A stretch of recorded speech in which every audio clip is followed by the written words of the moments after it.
Hi guys, I'm Irene. This is Perpetually Paperback, and today I'm doing my November reading wrap-up.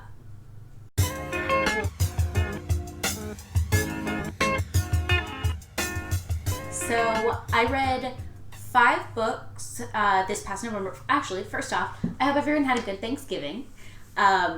This past month was a pretty normal reading month for me. I did actually finish a book that I'd been reading for a while, so I was pretty happy about that. But in all, it was actually a really, really great reading month for me. So I read, I think, 5 books this month. The first one I read was one that my boyfriend and I actually read together. It's Gideon the Ninth. It was kind of pitched as lesbian necromancers in space. And to be honest, that is accurate, but I feel like it wasn't that at all. Like, that is like taking it to its base level. So pretty much it follows this girl who is from one of 9 houses, and she's kind of stuck with this other girl whose name is Igharo, and she has a second book that comes up later.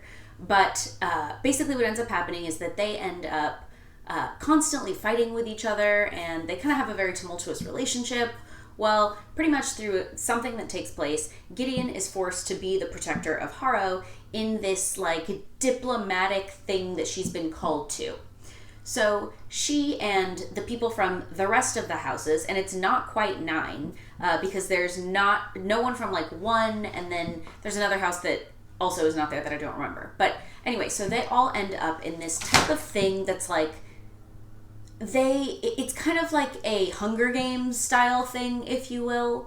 But basically there's this kind of mystery element that comes up. So, and then it's pretty much like, I don't want to give it away, or like, I don't want to say what the thing is, but the end is basically them figuring out the outcome of this mystery, right? So I enjoyed it. I would say it was a good like 3 stars for me. This was an audiobook that I read, and I usually don't do a whole lot of science fiction. I'm not gonna lie, it's not really my cup of tea. But I did actually think this one was kind of cool. I like fantasy, and this one was just kind of like, there were some things that were left a little bit confusing to me as far as like world building goes. I don't think there necessarily was too much of it, for as much as what I would have liked to understand the story element. And then the mystery was cool, but I really liked the relationships that she was kind of building at the beginning, and it sort of changed from that. And then my biggest issue with it through it, I would say, would be the relationship. Everything that was actually taking place, I enjoyed. Anyway, that was Igharo. Or no, that was not Igharo. Igharo was the second one. I started that one, and I'm not gonna lie, I pretty much hated every part of it. So I enjoyed this one, but I chose to not go on to the second. And this one was Gideon the Ninth. After that, I read Ties That Tether by Jane Igharo. This was one of the Book of the Month selections a while back. I almost never read them in the month of. But I was kind of feeling like a romance-y thing. Okay. So this follows a girl named Azeri, who has promised her, she is a girl that was born in Nigeria with her family, and after her father passed away when she was 12, they immigrated to Canada. Just before he passed away, she promised him that she would marry a Nigerian man and respect their culture and live in a way that reflected their culture in Nigeria. Well, at this point, she's in her early 20s. She grew up pretty much, her formative years, we can say, were in Canada. And she has gone on several really horrible dates with people that her mom has set her up with, because she is, stuck on this. She is going to marry a Nigerian man to respect her culture and honor the promise that she made to her father. Well, after a particularly bad one, she ends up having this one-night stand, or as it was supposed to be, a one-night stand with this guy in like a hotel after a really, really horrible date.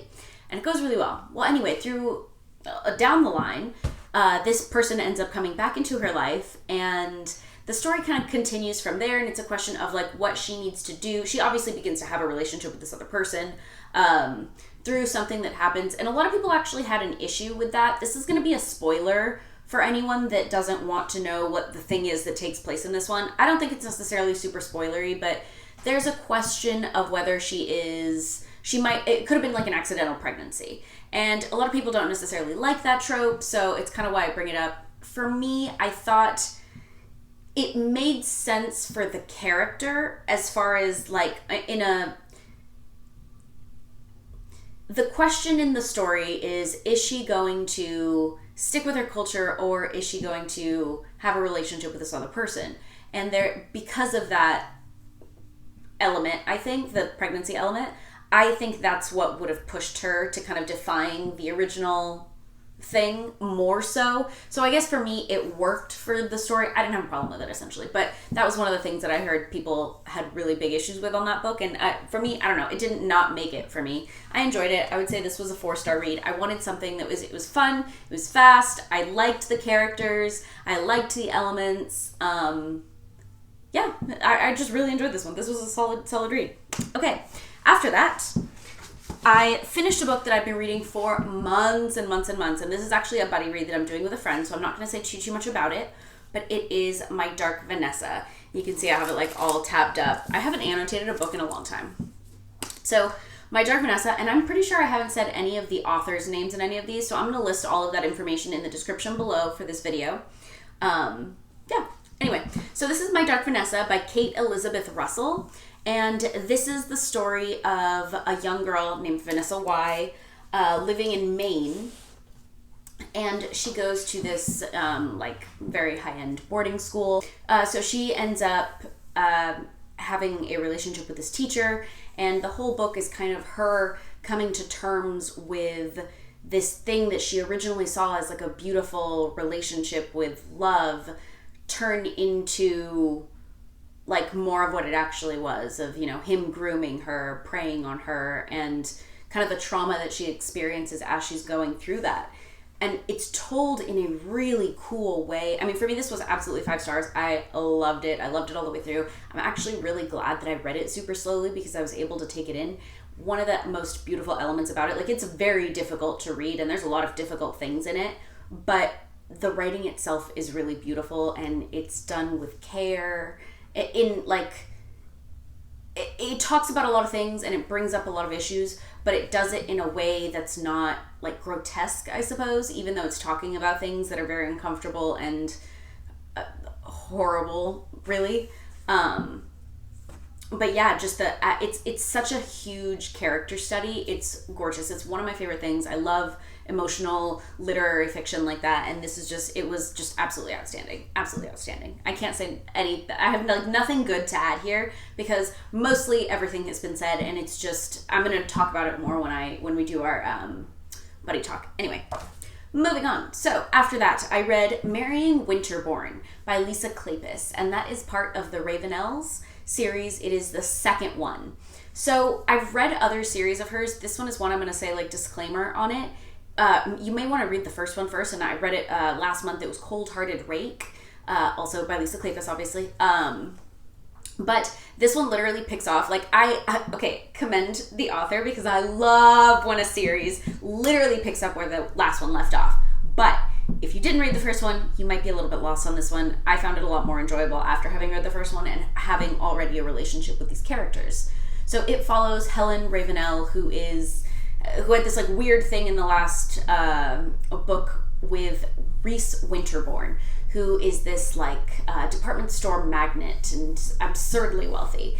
And it's essentially them developing their relationship as like, there's something that takes place at the beginning and they're pretty much betrothed, which was going to take place anyway, but the way that they did it was kind of like it was like a sexual awakening for her, which I really enjoyed. I thought the nature of their relationship, I really like the relationships that Lisa Kleypas writes, and this series in particular I'm enjoying quite a bit. I love that she takes a group of people and just like gives them all their own individual story. This one was super, super enjoyable. All of the characters in it had like they're like witty sometimes, they're funny.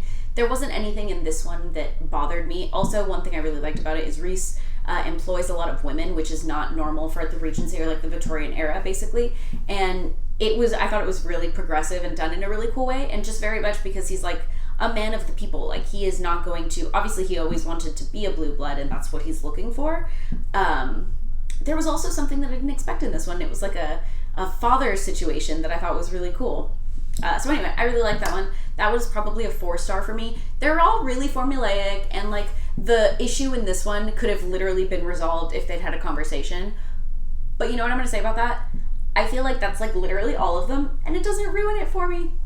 I really liked this one. Every other element was just super enjoyable. So this was great. I am going to read the next ones, but so they come up on Scribd, or sometimes I buy them on my e-reader, but basically I just started it in audio and I kind of want to finish it in that format, but it's not going to be available until later in the month, which is fine because I got plenty to read in the meantime. But anyway, that was Marrying Winterborne.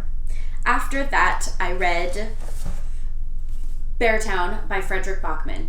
This book was outstanding. This was so good. I had read Backman before and I really enjoyed it. I loved his writing style.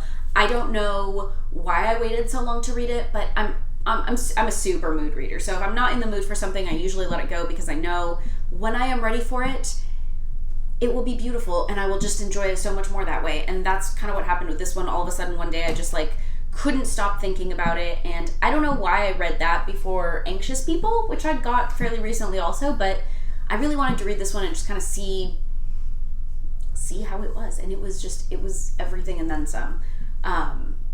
It is about a small town's reaction to a big event that takes place, and there's a lot of things about small towns that make up all the elements of this story. So basically it's about this town named Beartown, which is it's kind of set in like northern Sweden, where it's really dark, it's very cold, it's a hard town to live in, and it's a town that's kind of been, I don't want to say falling apart, but like being degraded a little bit. Like it needs to sort of build itself up. So it's kind of put all of its marbles into this hockey team. Also, the town just loves hockey. Everyone it is in their blood. It is what they live and breathe for.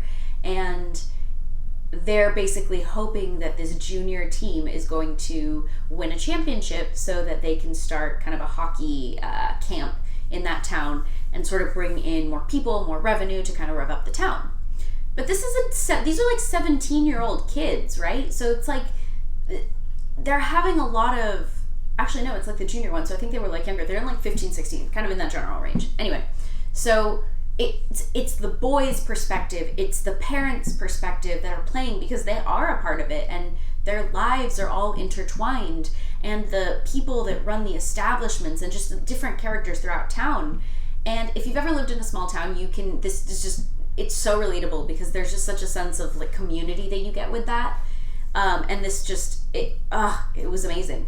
I also knew what the book was about, and this had been described to me as like, I already knew what the event that took place in this one. I don't know if you don't know at this point, but like, anyway, I'm not going to say it. I'm not going to spoil it, but it's an event that can be very triggering. And I thought it was done really well. That's never easy to read, but he did it so beautifully. There's just also a lot of literary elements that made this book amazing. And just very simple elements that aren't a lot of times done very well. They're done impeccably here, and just like repetition, for example, in this one is outstanding, and just the use of sound in it is amazing. You get a sense of cold. This was kind of like, I guess, like, I'm not usually someone to read for the seasons, but winter kind of does it for me because I live in a place that doesn't get snow, or like, I mean, our cold is not that cold usually. And I always want to feel kind of cold as it kind of sort of right around Christmas time. So I usually try and pick something like that. This book really did it. It was just so emotionally charged. It was just gorgeous. Anyway, so that was an absolute 5-star read on this one. Anyway, so that was my November wrap-up. I had a really great reading month. I'm still reading through War and Peace. I have made such little progress. And then I do kind of want to finish up a couple books that I'd started earlier in the year, and I just want to like finish them and move them off, my TBR, just kind of be done. And they were all books I was really enjoying. I think one in particular was I Want to Finish Missoula by John Krakauer. I'd stopped that one because it's pretty heavy subject matter, and it was like I was reading it right as we went into the pandemic, like at the very beginning, into lockdown for the pandemic, and it was just like not a good mindset to be in for that one. So I set it aside. And I left off on like a really scientific part, like with a lot of facts and numbers and stuff. So I'm finding that one just like a little bit harder to want to pick up. but I am actually making pretty decent progress on a lot of the books I just want to finish. So I've got a couple other arcs that I need to get through this month, so I'm going to get through those as well. And then stay tuned for some of my year-end review lists coming up soon. All right, I'll see you guys next time. Thanks for stopping by. Leave me a little emoji down at the bottom if you made it all the way through, or give me your comments on the books that I read. Have you read them? Do any of them sound familiar to you, or are they something you might want to read? All right, talk to you guys next time. Bye.